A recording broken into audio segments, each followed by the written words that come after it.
Bismillahirrahmanirrahim. Assalamualaikum warahmatullahi wabarakatuh. Alhamdulillahi rabbil alamin. Wassalatu wassalamu ala an-nabiyil karim, nabiyyina wa sayyidina Muhammadin wa ala alihi wa sahbihi ajma'in, wa ba'd.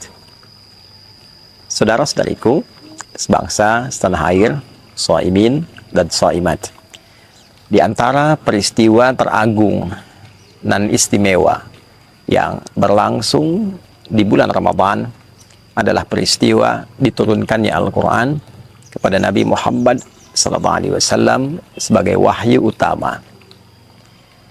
Peristiwa ini bahkan tegas diungkapkan oleh Al-Quran mengiringi paket rangkaian ayat-ayat puasa.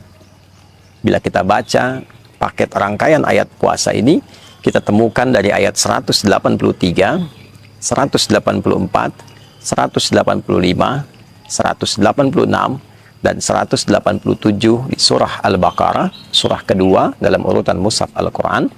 Maka penegasan ini kita temukan di ayat pertengahannya, yaitu ayat 185. Allah Subhanahu wa Ta'ala tegas menyampaikan, berfirman, "Syahrul Ramadan alladzi unzila fihi al-Quran hudan linnas wa bayyinatin minal huda wal furqan." Di bulan Ramadan yang diwajibkan engkau menjalani ibadah puasa itu, saat itulah diturunkan Al-Quran.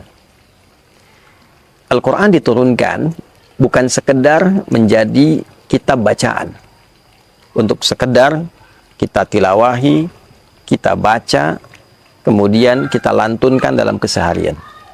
Tujuan utama Al-Quran diturunkan, kata Allah, hudan linnas, adalah sebagai pedoman berkehidupan untuk seluruh manusia tanpa kecuali.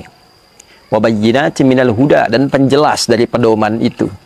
Dijelaskan bagaimana kita terlahir, untuk apa kita berkehidupan, bagaimana perkembangan dan tumbuh kita dari kecil sampai dengan dewasa, bagaimana kita memilih beraktivitas di dunia yang kita jalani ini, bagaimana kita menata kehidupan yang baik, apa yang harus dikerjakan, apa yang mesti ditinggalkan.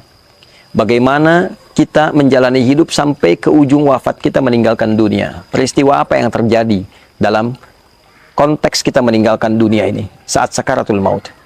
Apa yang terjadi di alam kubur. Bagaimana keadaan manusia saat dibangkitkan. Seperti apa peristiwa dalam kebangkitan itu.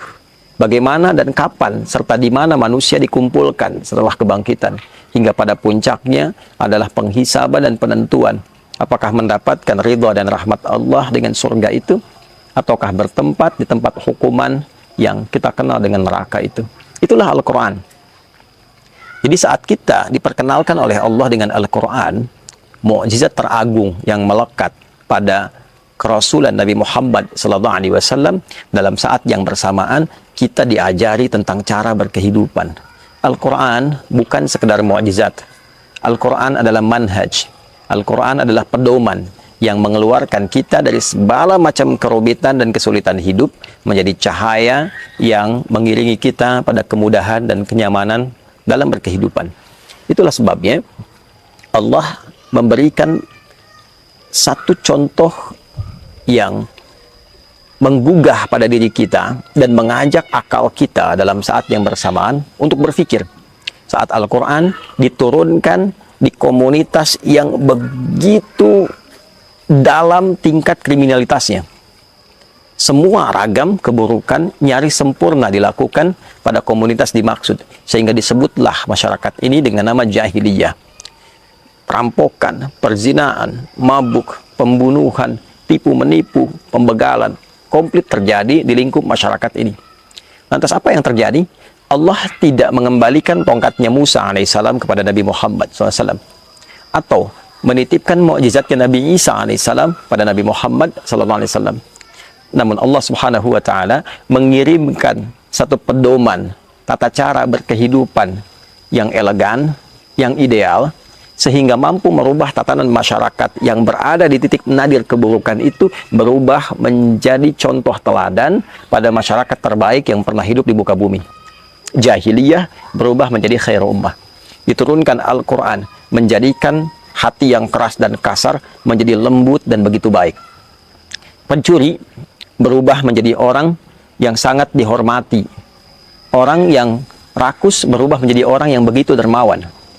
Orang-orang pecundang berubah menjadi pemenang. Orang-orang pemukul berubah menjadi perangkul. Semua jenis kebaikan yang dibawa oleh Al-Quran berhasil merubah masyarakat itu dari sekedar jahiliyah menjadi istimewa khairu ummah. Kuntum khairu ummatin ukhrijat linnas. Kalian adalah umat terbaik yang pernah terlahir dan berkehidupan di bumi. Demikian persaksian Allah pada transformasi perubahan masyarakat jahiliyah yang terjadi. Dan menariknya, kurikulum ini tidak hanya berlaku di kalangan masyarakat yang hidup di era Nabi. Ia dijaga oleh Allah sampai semua kita kembali pada Allah Subhanahu wa Ta'ala. Bahkan Al-Quran menjadi saksi untuk kita, pemberat mizan kita, syahidun lana au syahidun alaina. Ia bahkan menjadi syafaat bagi orang-orang yang mau mencintai, mendekat, berinteraksi dan mengamalkan kandungannya. Syafi'an li ashabihi. Nabi menegaskan ia bisa menjadi syafaat untuk sahabat-sahabatnya, untuk yang gemar mencintai dan mengamalkan isinya. Itulah Al-Quran. 114 surah, 30 juz, 6.236 ayat kurang lebih, 52.000 kosakata. Keseluruhannya bukan sekedar kalimat-kalimat yang dibacakan. Betul, membaca mengantarkan kita pada kedamaian, ketentraman. Itulah Al-Quran. Membaca sesungguhnya adalah gerbang untuk mendalami makna. Kita membaca Quran untuk tahu isinya. Kita baca Al-Quran untuk mendalami maknanya. Dan seluruh makna Al-Quran dari Al-Fatihah sampai dengan An-Nas adalah kurikulum kehidupan. Sekali lagi, tidak hanya berlaku di era Nabi, tapi era setelahnya sampai kita kembali kepada Allah. Itulah sebabnya kemajuan Islam itu dicapai ketika umatnya mampu dekat, memahami, dan mau mengamalkan isi Al-Quran. Silahkan kita bisa cek bagaimana Islam bisa berkembang sampai dengan ke Afrika, sampai dengan ke Eropa di Andalusia, bahkan sampai dengan ke Nusantara, datang tanpa ada peperangan dengan penuh kedamaian dan memberikan satu perubahan pada kehidupan masyarakat di tatanan Nusantara. Semua berkeadilan sosial. Yang tadinya didapati ada kasta-kasta, tingkatan-tingkatan dalam berkehidupan. Masyarakat sungkan untuk bergaul satu dengan yang lainnya karena ada sekat dan batas-batas. Islam datang memberikan sifat berkeadilan sosial untuk semua. Islam datang mengajarkan cara berketuhanan yang Maha Esa yang benar. Islam datang memanusiakan manusia sehingga konsepnya datang dengan keadilan dan penuh dengan keadaban. Islam datang menyatukan sehingga persatuan itu dirasakan begitu baik. Islam datang dengan suasana kerakyatan yang begitu baik, yang dipimpin oleh hikmat, yang melahirkan kebijaksanaan, yang bermusyawarah dalam setiap persoalan dan mewakilkan persoalan kepada pakar-pakar di bidangnya, sehingga terjadi keadilan sosial bagi seluruh masyarakat yang dapat menikmatinya. Itulah fungsi Al-Quran. Itulah Al-Quran. Ramadan, khususnya saat kita masuk ke tanggal 17, sebagian ulama memberikan penjelas bahwa ini diantara momentum awal diturunkannya Al-Quran dari Lauh Mahfud ke langit dunia. Dari langit dunia baru ditebarkan kepada perjalanan masyarakat Islam di era Nabi SAW melalui Nabi Agung yang sangat mulia itu. Turunnya Al-Quran dari Lauh Mahfud ke langit dunia yang diviralkan dan diketahui oleh semua bagian penduduk langit, itulah yang disebut dengan Nuzul Al-Quran, yang memberikan gambaran besar yang terdapat di dalamnya kemuliaan di satu malam, yaitu malam Al-Qadar. Sedangkan turunnya kepada Nabi SAW sesuai dengan peristiwa-peristiwa dan kebutuhan masyarakat pada saat itu, sehingga menjadi kurikulum bagi kita sampai dengan saat ini, diberikan oleh Allah dalam durasi waktu yang sesuai dengan perjalanan dakwah Nabi Muhammad SAW. Kurang lebih 22 tahun beliau berkehidupan dan menjalani masa dakwah. Untuk itu, teman-teman semua, sekarang saatnya kita mengeluarkan kembali kurikulum itu. Yang menjadi pelajar, keluarkan ayat-ayat yang membimbing kita bagaimana cara belajar yang baik.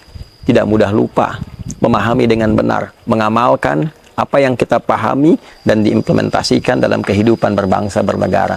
ayat-ayat tentang penyelenggara negara, bagaimana menjadi pemimpin yang adil, yang baik, ayat-ayat tentang kehakiman, bagaimana menjadi hakim yang jujur, yang mulia, sehingga dipanggil dengan kalimat yang mulia, ayat-ayat tentang keamanan saat bertugas di TNI, di Polri, ayat-ayat tentang parlemen, bagaimana menjadi utusan yang baik, bagaimana menjaga amanah masyarakat, bagaimana seorang anggota dewan akan dihisab, ayat-ayat tentang bisnis, bagaimana berbisnis yang benar, yang tidak merugikan, tidak memonopoli, mensejahterakan, membangun kemakmuran untuk sesama.